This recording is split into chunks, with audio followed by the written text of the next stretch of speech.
যিনি এখান থেকে প্রার্থী হয়েছেন বিজেপির শুভেন্দু অধিকারী। আমি কয়েকদিন আগে দেখছিলাম যে এখানকার সিইও মনোজ আগরওয়াল 7 তারিখ নন্দীগ্রামে বিজেপির কিছু মার্কা মারা গুন্ডাদের নিয়ে ঘুরে বিভিন্ন জায়গায় শুভেন্দু অধিকারীর হয়ে প্রচার করছে। আপনি ভাবুন, এতটাই দুরবস্থা। এনআইএ কে দিয়ে তৃণমূলের কর্মীদের নোটিশ পাঠানো হচ্ছে, সিবিআই কে দিয়ে নোটিশ পাঠানো হচ্ছে, সিইও কে ভোট প্রচারে নামিয়ে দেওয়া হচ্ছে। আমি চ্যালেঞ্জ করে যাই এই মাটি থেকে, আমি জানি না শুভেন্দু অধিকারী ইলেকশন এজেন্ট কে, কিন্তু আমার মনে হয় আপনি নির্বাচনে লড়ছেন আর আপনার ইলেকশন এজেন্টের নাম মনোজ আগরওয়াল।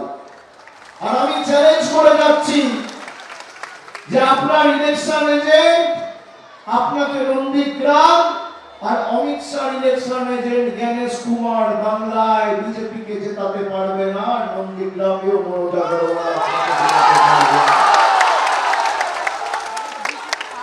যাদেরকে ভয় দেখিয়ে রাখছে, ভীত সন্ত্রস্ত করে রাখছে, তাদেরকে বলবো ভয় পাবেন না। যে একদিন ভয় পায়, দুদিন ভয় পায়, তাকে রোজ 5 বছর ভয় দেখাবে। আর ভয়কে জিততে গেলে লড়াই করার মানসিকতা নিয়ে মাঠে পড়ে থাকতে হবে, যাতে আগামী দিন নন্দীগ্রামে শান্তি আর উন্নয়ন ফিরে আসে।